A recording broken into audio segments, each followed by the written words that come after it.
Shabbat Shalom a todos. Hoy es el estudio de la segunda Aliyá Bechalach, que significa cuando envió. En este caso, corresponde al libro de Shemot o Éxodo del 14, del 9 al 25. En esta segunda Aliyá, en estricto rigor, vamos a entrar a lo que es el resumen de toda la parashá, para más o menos ya para después enfocarnos en el estudio de esta segunda Aliyá. ¿Y qué nos dice con respecto a este resumen? Dice, poco tiempo después de que los hijos de Israel salieron de Egipto, el faraón los persigue para forzarlos a volver. Los israelitas se encuentran atrapados entre el ejército de faraón y el mar de Elohim. Elohim le dice a Moshe que eleve su bastón sobre el agua y el mar se va a abrir para dejar pasar al pueblo judío y luego se cerrará sobre los egipcios. Moshe y los hijos de Israel cantan una canción de alabanza y agradecimiento a Elohim. En el desierto la gente sufre sed, hambre y repentinamente se quejan contra Moshe y Aarón. Elohim endulza milagrosamente las aguas amargas de Mará y luego hace que Moshe extraiga el agua de la roca a través de haberla golpeado a través de su bastón. Hace descender el maná del cielo antes del rocío cada mañana para desaparecer del campamento israelí por la noche. Los hijos de Israel son instruidos para recordar una doble porción del maná los viernes, y porque ésta no descenderá los sábados, es el día de descanso decretado por Elohim. Algunos desobedecen y salen a recolectar el maná en el séptimo día, pero no encuentran nada. Aarón preserva una pequeña cantidad de maná en un jarro como un testimonio para frutas y generaciones. En Refidim, el pueblo es destacado por los Amalequim, quienes son derrotados por las plegarias de Moshe y el ejército juntado por Yehoshua. En este caso, vamos a entrar en el estudio de la segunda Aliyá y vamos a ir al resumen. Para ser más exacto, los egipcios los persiguen con sus caballos y sus carros de faraón y los alcanzan junto al mar. Los hijos de Israel tienen mucho temor y claman al Eterno. Preguntan a Moshe si no habían sepulcro en Egipto para que los hayan sacado para morir en el desierto. Moshe les dice que no teman, y así verán la salvación de Hashem. Los egipcios nunca más verán o serán visto que Hashem peleara por ellos mientras ellos se quedan callados. Los hijos de Israel reciben la orden de seguir adelante. Moshe tendrá que extender su vara sobre el mar y dividirlo para que los hijos de Israel puedan pasar por el medio. Hashem fortalecerá el corazón de los egipcios para que entren a perseguirlos, y Hashem se glorificará ante Faraón y su caballería. El ángel de Dios cambia de lugar, se aparta delante de los hijos de Israel y se coloca detrás de ellos como una columna de nube entre los campamentos para que no se puedan acercar. Moshe extiende su mano y Hashem hace retroceder el mar con una fuente de viento que sopla por la noche. Los hijos de Israel entran por el medio del mar. En este caso, este lugar ya estaba seco. Las aguas son como muros por ambos lados. Los egipcios los siguen con sus caballos antes de la salida del sol. Hashem siembra confusión entre los egipcios desde la columna de fuego y la nube. Quita las ruedas de sus carros. Entonces los egipcios intentan huir porque se dan cuenta que el Eterno pelea contra ellos. Ahora vamos a ver algunos versículos correspondientes a esta línea. Cuando nos dice en el versículo 9, siguiéndonos, pues los egipcios con toda la caballería y los carros de Faraón, su gente de a caballo y todo su ejército los alcanzaron acampados junto al mar, al lado de Pijahirot, delante de Baal-Zephón. Y cuando Faraón se hubo acercado, los hijos de Israel alzaron sus ojos, y aquí los egipcios venían tras ellos, por lo que los hijos de Israel temieron de gran manera y clamaron a Hashem. En este caso, cuando nos habla de que el faraón se acercó más, el Midrash nos ofrece interpretaciones. Cuando nos dice, al perseguirlos, Faraón acercó a los judíos a Dios, como lo demuestra en su clamor a él al final de este versículo. Aunque estas interpretaciones puedan parecer diametralmente opuestas, en verdad son compatibles. ¿A qué se refiere esto? A que a menudo es la presencia de oposición lo que despierta nuestras reservas de energía más profundas. Los esfuerzos del faraón, a pesar de ser la encarnación del mal, provocaron la excitación recíproca por parte del pueblo judío. ellos también se dieron cuenta de que necesitaban medidas desesperadas. Y para manejar de manera similar, siempre que nos enfrentamos a un desafío, debemos verlo como una oportunidad de crecimiento. En este caso, un crecimiento espiritual en lugar de tratar de evadirlo. Cuando nos sentimos cómodos y complacientes, tendemos a perder de vista las prioridades o perder el sentido de la urgencia de nuestra misión que tenemos en la Tierra. La adversidad física o espiritual puede sacarnos de esta indiferencia, permitiéndonos escalar a las alturas espirituales sublimes posibles a través del arrepentimiento por nuestra insensibilidad. El desafío de las dificultades socava nuestra seguridad egoísta en nosotros mismos y nos brinda la oportunidad de avanzar en nuestra relación con Dios rompiendo los obstáculos. Permiso.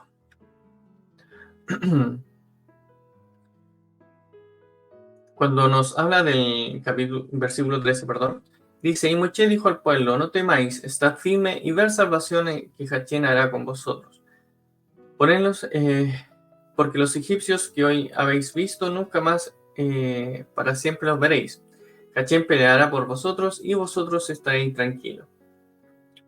En este caso nos enseña que en el párrafo donde dice que Moisés dijo al pueblo, los judíos estaban en un dilema, estaban sin balsa frente al mar de los juncos y los egipcios se escapaban rápidamente.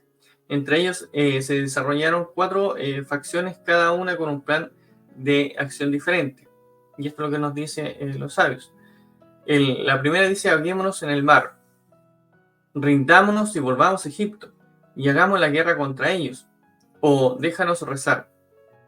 Y en este caso, estas 4 preguntas o estas 4 facciones que se generaron al momento de llegar al mar de los juncales, Mochila respondió a cada una de ellas dentro de estos versículos, que dice, mantente firme y sé testigo de la liberación que Dios realiza hoy por ti, que te dice, no te lances al mar. A los egipcios que habéis visto hoy, no los volveréis a ver nunca más. Que eso trata de decir que no regreses a Egipto. También dice, Dios luchará por ti. Y eso es que no hagas la guerra contra ellos. Y tú guardarás silencio, que no ores. Necesariamente, ¿por qué todo esto? Estas 4 facciones, como nos dicen los sabios, reflejan 4 actitudes erróneas de nosotros. También podemos adoptar en nuestra confrontación con la oscuridad espiritual. Y en este caso, a veces cuando deseamos saltar al mar y sumergirnos en las aguas puras de la Torá y la oración y cerrar los ojos en el olvido ante la oscuridad que nos rodea. También a veces hacemos mejor diciendo, volvamos a Egipto, lidiemos con la oscuridad, pero no seamos esclavos. Nos resignamos en este caso a nuestro destino de vivir en un mundo oscuro. Hacemos nuestro trabajo, pero sin la esperanza. También cuando decimos hagamos la guerra, sentimos el poder de la luz y aspiramos a conquistar a los faraones de nuestro mundo oscuro. Pero cuando Dios nos ordena que vayamos al monte Sinaí, no es un tiempo de luchar. Además, nuestros motivos para batallar también pueden ser cuestionables. Provienen de un compromiso con el bien y de no luchar. Y cuando también optamos por el camino de orar, sabemos que durante la oración nos volvemos uno con Dios. Perdemos el sentido de nosotros mismos y deseamos solo cumplir sus deseos. No pensaríamos en aislarnos desde el mundo ni en perder la esperanza de que finalmente prevalezca la luz. No pensaríamos en librar guerras con estrategias propias que no estén ordenadas por Dios, pero la oración es pasiva y este tampoco es el camino. ¿Qué nos enseña con respecto a estas 4 facciones? Más bien Dios nos ordena a seguir adelante, continuar con nuestro camino hacia el Sinaí, acercarnos a nosotros mismos y al mundo que nos rodea en la Torá. Y esto es una buena opción cada vez que lo necesitamos. Y el denominador común de estas 4 facciones fue que los planes de acción se originaron en su propia cabeza, en su propia psique. Les faltaba la rendición absoluta a la conciencia del Eterno, que les hubiera permitido escuchar la voz de Dios. Cuando alcanzamos el nivel de entrega total y viajamos hacia adelante, el mar se divide, lo oculto se revela. las dimensiones más profundas del alma, el aspecto que es absolutamente uno con Dios, está manifestada. De hecho, hay un tiempo para la oración. A nivel personal, es la forma más elevada de la conexión con Dios. Sin embargo, cuando se requiere acción, la oración es la respuesta equivocada. Cuando el mar espera ser dividido, cuando Dios exige un avance, no es el momento para detenerse y preocuparse por los niveles personales de conexión. Esta lección es eterna y sigue resonando hoy en día y lo podemos ver constantemente. El mar alberga tanta o más vida que la tierra firme. La principal diferencia es que sus formas de vida son tan ocultas por el agua. Llega un punto en que nuestra vida en que debemos dividir el mar.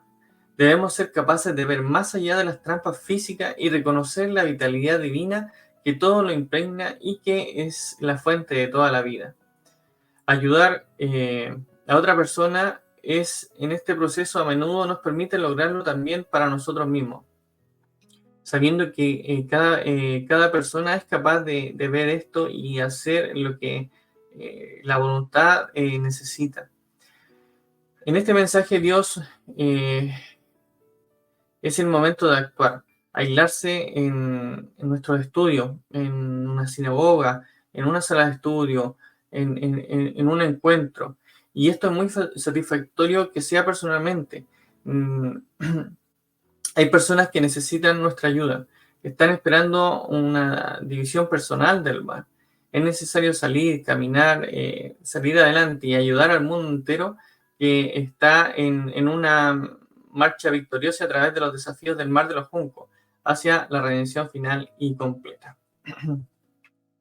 Cuando nos dice por qué los egipcios que habéis visto hoy no los volveréis a verlos, nos enseña que esta declaración es vista no solo como una seguridad, sino también como un mandamiento. En este caso está prohibido que los judíos establecerse en Egipto. Solo se permite visitar Egipto, pero necesariamente por motivos de negocio, pero no establecerse en Egipto. ¿Qué nos dice el rabino Isaac Luria? Explica el motivo de la prohibición de viajar a Egipto por la siguiente manera.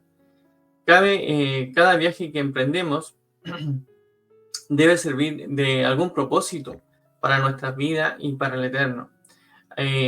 Como nos dice, hay chispas de santidad esparcidas por todo el mundo. Nuestra misión es devolverlos a su origen utilizando nuestro entorno físico para cumplir el plan de Dios para la realidad. Cuando el pueblo judío salió de Egipto, se llevaron consigo todo lo que podía ser elevado. Egipto quedó totalmente vaciado por las chispas sagradas. Por lo tanto, dado que ya no queda ninguna misión de cumplir en Egipto, a los judíos les está prohibido viajar allí, ya que todo lo que un judío debe hacer debe tener un propósito. Y esto explica que se permiten los viajes de negocio. Aunque las chispas del propio Egipto eran todas elevadas a través del comercio, se siguen trayendo al país objetos de otros lugares, junto con los correspondientes contenido espiritual. Por lo tanto, es permisible e incluso necesario que algunas personas negocien en Egipto, reuniendo así también esas chispas que son esquivas.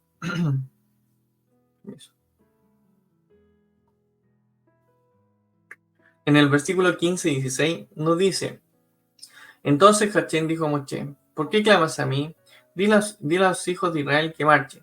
Y tú alza tu vara y extiende tu mano sobre el mar y divídelo entre los judíos de Israel por el medio del mar. Es seco. Cuando nos habla a los israelíes y dejarlos salir, el Midrash nos vuelve a decir que el mar aún no se había dividido cuando Dios les dijo a los judíos que entraran en él.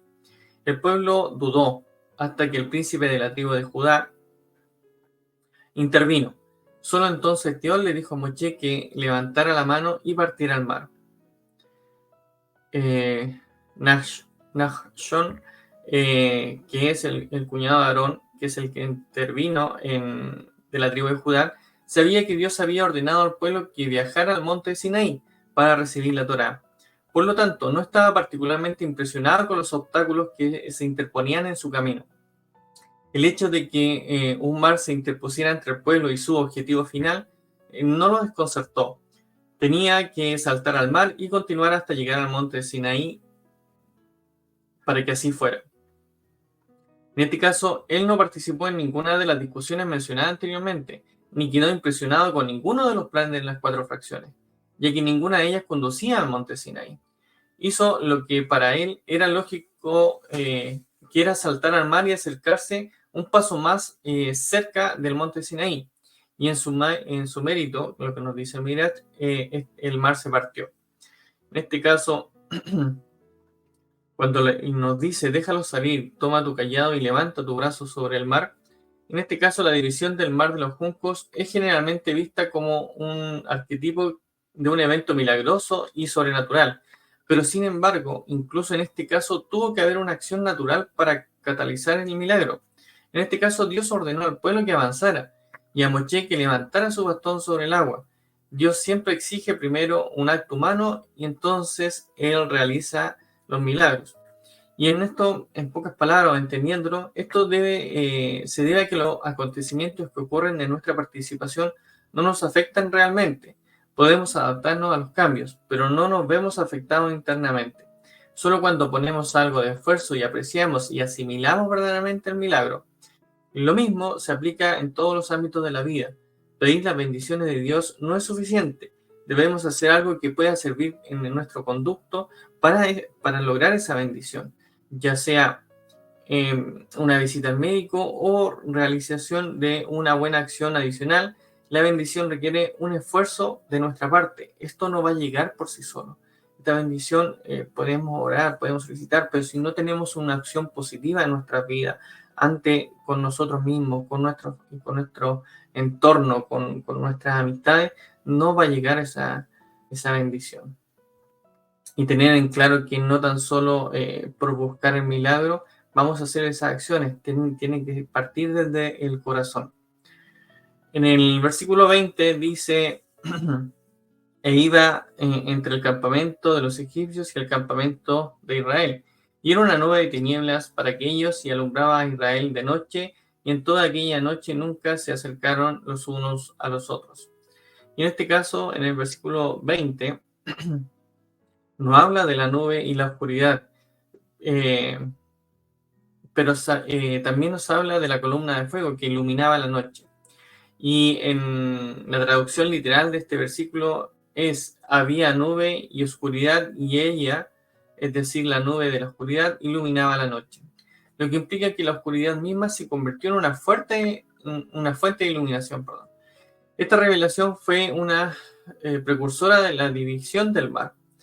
¿Por qué? Porque donde la ocultación del mar también sería retirada para revelar los grandes tesoros escondidos en su interior.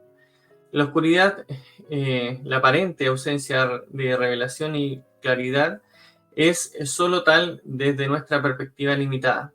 Desde la perspectiva de Dios, las tinieblas no oscurecen nada para nosotros. La noche es tan brillante como el día y las tinieblas como la luz. La oscuridad es un desafío que debemos superar y por lo tanto cosechar los beneficios que se obtendrán al momento de superarlas. Podemos abordar desde este desafío de dos maneras. Es una para repeler la oscuridad tomando cualquier luz que tengamos y avanzando con ella. También ignorar la oscuridad y centrarse en la luz que disipa la oscuridad. Incluso si la oscuridad parece ser mucho mayor que la poca luz que poseemos, esta estrategia es ciertamente mejor que sucumbir a la depresión y la desesperación de la oscuridad. E incluso será suficiente en la mayoría de los casos para superar los periodos oscuros de la vida. Pero el objeto final no es simplemente disipar la oscuridad, sino transformarla en luz, convirtiéndose su negatividad en una fuerza positiva en nuestras vidas. Cuando lo logramos, la luz resultante es infinitamente más brillante que la luz que estuvo brillando como tal en todo tiempo. ¿Qué nos quiere decir esto? Que obviamente a veces no entendemos muchos propósitos de nuestra vida, muchas cosas que no nos va bien o que tenemos dificultades. Necesariamente tenemos que sacar lo positivo de ello, aprender de ello y, como dice acá, ver la luz, poder entender y aclarar lo que nos pasó para, primero que todo, no volver a repetirlo. Y si podemos darle una vuelta a la mano, si podemos dar vuelta lo que el Eterno nos dio esa capacidad de poder sacar lo positivo, de poder entender que todo tiene un propósito y todo está puesto ahí y es por algo.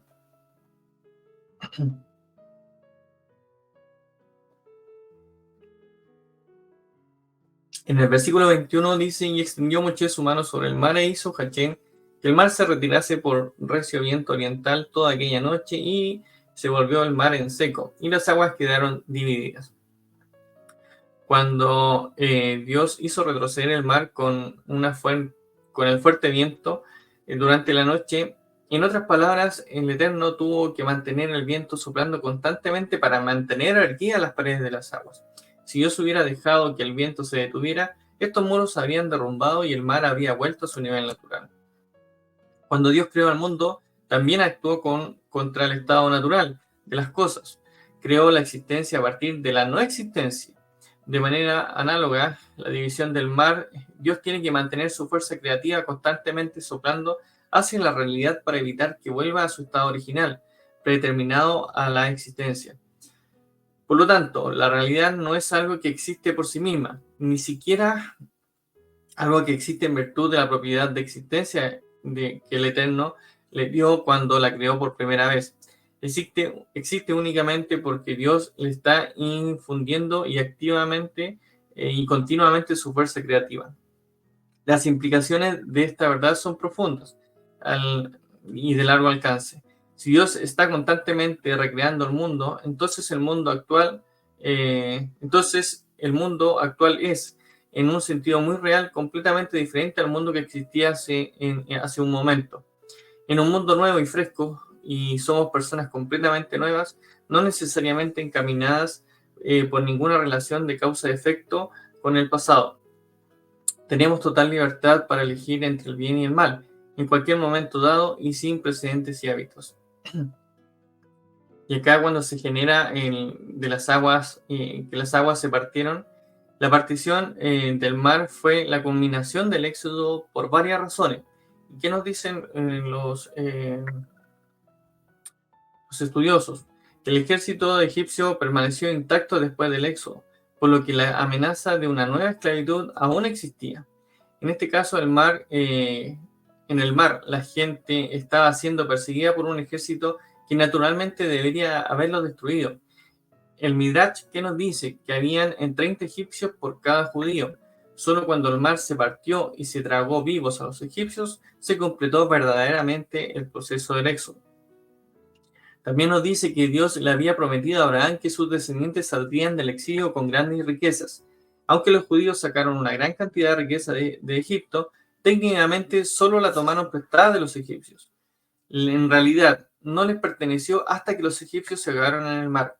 Además, la riqueza egipcia que los judíos se llevaron al mar excedió la que llevaron desde Egipto. Hablando espiritualmente, la promesa de Dios a Abraham fue que los judíos liberarían todas las chispas de santidad atrapadas en Egipto, dado que fue principalmente en el mar donde la riqueza de Egipto pasó a ser suya. Se deduce que la liberación principal de las chispas también ocurrió en el mar. Y finalmente, el objetivo final del Éxodo, la recepción de la Torá, solo podría haberse logrado experimentando primero las revelaciones espirituales de la división del mar. Espiritualmente, salir de Egipto significa liberar el alma, en este caso de las cadenas del alma animal. El alma divina es libre cuando se da cuenta que, aunque estamos rodeados de faraones, no necesitamos ser sirvientes. Somos libres de ser siervos solo de Dios. Pero el alma no puede experimentar esta libertad plenamente hasta que el mar se haya dividido, hasta que la verdadera naturaleza divina de la realidad haya sido revelada. Incluso, sin ser conscientes de la verdadera naturaleza de la realidad, podemos salir de Egipto, romper con nuestra esclavitud al materialismo y cumplir obedientemente con nuestras responsabilidades. Pero ese compromiso poco inspirado es vulnerable. Si nuestra mente y nuestro corazón no están en ello, Faraón y sus ejércitos pueden perseguirnos. Realmente dejamos atrás a Egipto y a Faraón solo después de que el mar se partió, cuando la presencia de Dios se reveló y fue obvia, y la mentira de Egipto quedó expuesta. Es por esta razón que así como debemos mencionar el éxodo de Egipto en nuestras oraciones diarias, también debemos mencionar la división del mar, ya que es una parte integral de nuestro éxodo espiritual diario. En el versículo 22 nos dice: y los hijos de Israel entraron por medio del mar en seco, y las aguas les era como un muro a su derecha y a su izquierda. El cruce del mar es visto como una tevilá, que esto es un baño ritual. Contiene el simbolismo de morir de la vieja vida y resucitar en la nueva vida. En este caso, los hijos de Israel murieron de su dependencia a Egipto y de Faraón. Y esto los dejó sin depender de Faraón. Y obviamente pasaron a depender del Eterno. En este caso, en este estudio nos habla de que fueron sumergidos en Moché, en la nube y en el mar. El pensamiento es que el pueblo pasó de un reino a otro, de que la autoridad de Faraón y a la autoridad de Moché. Pasaron por una mikvé, acumulación de aguas, para estar sometidos a las órdenes de Moché, que era el rey de Israel en ese momento. Deuteronomio 33:4-5 nos dice: una ley nos prescribió Moché, una herencia para la asamblea de Jacob. Él era el rey de Yeshurun, cuando se reunieron los jefes del pueblo, juntamente con las tribus de Israel. De la misma manera, la tevilá mesiánica implica que una persona muere y entierra su vida vieja bajo la esclavitud de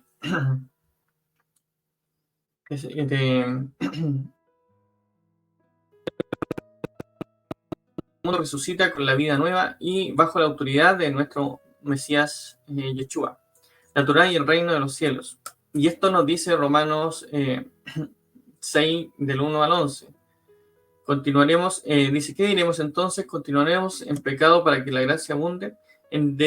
Obviamente nos dice: de ningún modo. Nosotros que hacemos muerto al pecado, ¿cómo reviviremos aún en él? ¿O no sabéis que todos hemos sido bautizados en el Mesías Yeshua? Hemos sido bautizados en su muerte. Por lo tanto, hemos sido sepultados con él por medio del bautismo para la muerte, a fin de que como el Mesías resucitó entre los muertos por la gloria del Padre, así también nosotros andemos en la novedad de la vida. Porque si hemos sido unidos en él a la semejanza de su muerte, ciertamente lo seremos también en la semejanza de su resurrección, sabiendo esto, que nuestro viejo hombre fue colgado en un madero con él, para que nuestro cuerpo de pecado fuera destruido, a fin de que ya no seamos esclavos del pecado, porque él ha muerto, ha sido libertado del pecado. Y si hemos muerto con el Mesías, creemos que también viviremos con él, sabiendo que el Mesías, habiendo resucitado entre los muertos, no volverá a morir, ya que la muerte no tiene dominio sobre él. Porque en cuanto él murió, murió en pecado de una vez para siempre.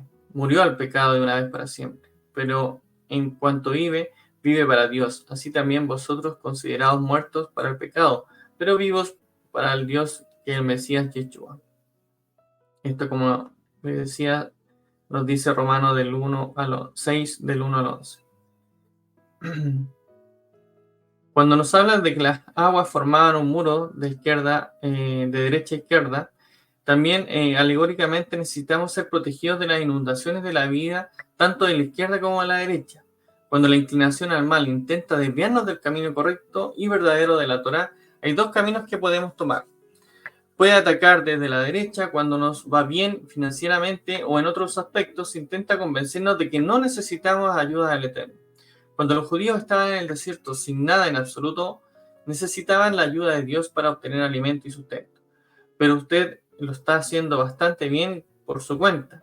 Su encanto, su sentido de negocios, saber lo que es el comercio, es todo lo que necesita. Y en este caso, ¿por qué molestarse con rituales o restricciones anticuadas? También nos puede atacar desde la izquierda. Cuando las cosas no van bien, intenta convencernos de que no tenemos tiempo para obtener ayuda del Eterno.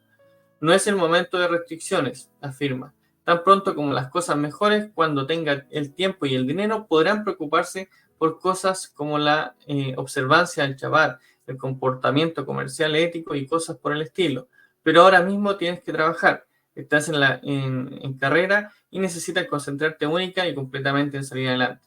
Por lo tanto, necesitamos la protección en este caso, podemos entender de que ni de la izquierda ni de la derecha no nos puede ser afectado, ni cuando nos va bien, ni cuando nos va mal. Tenemos que sentir lo que pasó los hebreos al momento de salir de Egipto.